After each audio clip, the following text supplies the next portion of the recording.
People who believe that they've encountered a ghost are frightened. So beyond gathering evidence, a critical role for the ghost investigator is crisis counselor to reassure people that they're not losing their sanity. You're about to meet a typical American family. They're ordinary people caught in the grips of an extraordinary situation. In 1985, the Brown family purchased this Victorian-era home in Portland, Oregon. It seemed to be a perfect place to raise a young family. When we first moved into the house, I got this strange feeling like we were never alone. Perhaps the eerie history of the house played a role. In 1973, the house was the scene of a grisly murder-suicide. A distraught husband shot and killed his wife and then turned the gun on himself, a crime of passion that left their 5 children orphans. I decided, okay, it happened, we'll just forget about it. Then when things started happening, I started really wondering, was it them? It had to have been them, a husband and a wife. At first, the disturbances were minor. Lights going on and off, trouble with the VCR and electrical outlets. Occurrences easily dismissed as typical in an old house. But no one could dismiss what daughter Cassie saw. 2 apparitions, a woman tucking Cassie's blankets into the bed, and a strange man lurking in the background. There was a guy standing by the door. I was really sort of afraid of him because he did nothing. He just stood there like he was watching her tuck me in or something. After the 3rd time, her coming to me with the lady tucking her in, I decided to kind of check while they're asleep, check their beds to see. And it was tucked in between the mattresses. I don't do that. It sounds like that what's being reported are figures that interact. They are therefore seemingly self-conscious, self-aware, which would place them in the category of apparitions or ghosts. Initially, Caroline wondered if it was all in her head. I didn't understand why this was going on. It was kind of confusing. You know, you try to look for the logical explanations.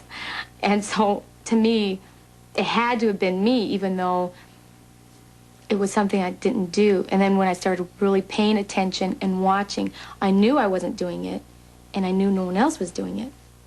Since 1985, the Browns have experienced over 24 ghostly episodes. Footsteps, voices, flying objects. Once a space heater was mysteriously plugged in and turned on to warm the children. Family pets refuse to stay inside when no one's home.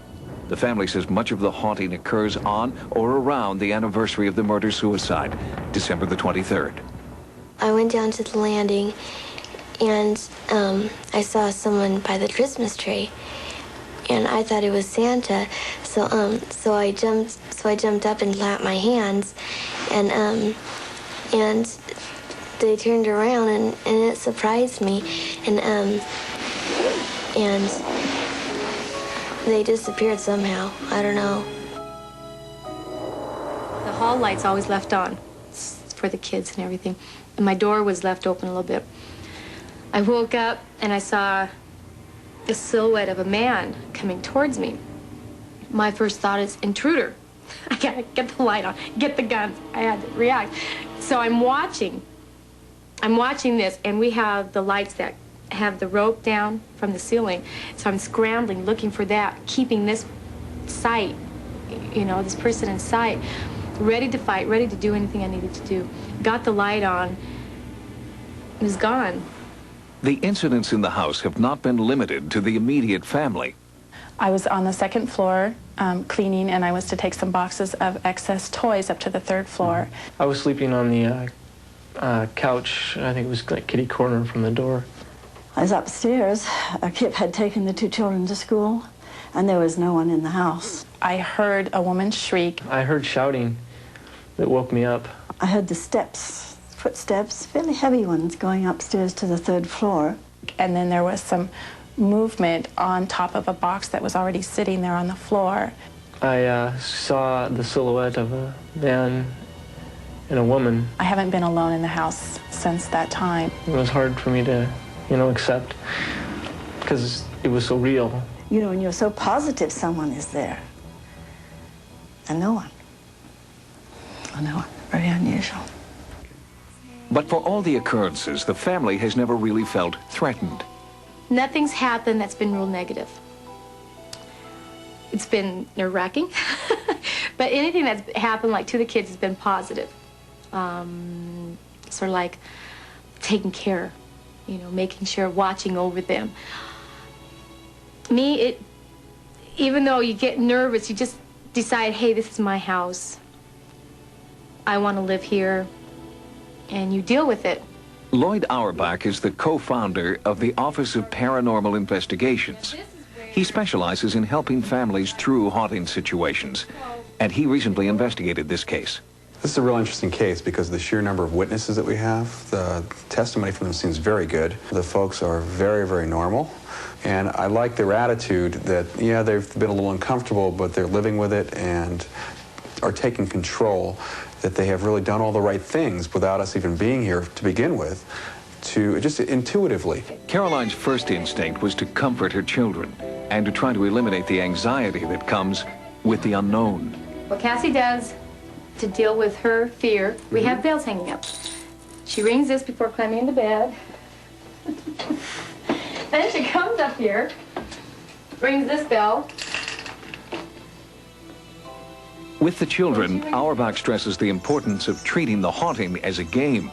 Special toys can help alleviate fears. Caroline has devised her own combination of lavender and water that Cassie can use to fend off ghosts. It's important to set ground rules both with the ghosts, but certainly with the kids so that they understand how to deal with Yeah, well, I've told the ghosts. In fact, it was the last time that Cassie had seen the man in our room. The next day I got up and I walked around saying, you will not show yourselves to the kids. You will not do any pranks around the kids. You will not scare them. I think that with a situation with a murder-suicide, you have obviously heavy emotion that's put into play here. If we're dealing with apparitions in this case, where they're a little self-conscious and self-aware, the reasons why they're staying around are their reasons. They're not because they died in a murder-suicide. I feel like the couple is somehow grounded here. I'm not an expert. I don't know. I can just guess. They like being with the kids, I think. I feel like maybe they miss their own kids. I mean, that's, you know, a lot of kids to leave behind. So, and somehow they feel a little bit more comforted, maybe, being with mine. And we're a family, and I think they like family atmosphere. Whether there are really ghosts there or not, this taking control, this responsibility issue on the part of the living family that's there, has worked. We can't prove from the perspective of, we can't point at a meter at these ghosts and say that they're there, but we can say that the subjective experience of the family has been dealt with in a way that makes them feel comfortable and that resolves to the point that they want. When you're going through it, it'll make a believer out of you. When you have all these unexplainable things and you start seeing figures, you change your mind real quick.